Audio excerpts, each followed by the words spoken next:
बनावट NOC तयार करून लोनवरील महागड्या कार परराज्यात विक्री करणाऱ्या आंतरराज्य टोळीला जेरबंद करण्यास आचोळे पोलिसांना आले यश.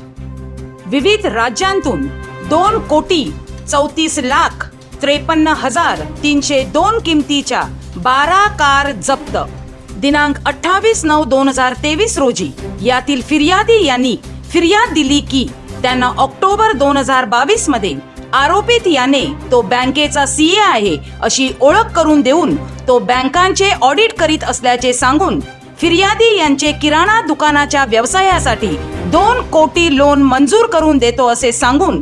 त्यांच्या व्यवसायाबाबत माहिती व दुकानाची कागदपत्र घेऊन फिर्यादी यांचा विश्वास संपादन करून त्यांच्याकडून विविध बँकेमध्ये कर्ज मंजूर करण्यासाठी त्यांचे बँक ऍप्लिकेशन फॉर्म भरून घेऊन ती कागदपत्र महागड्या कार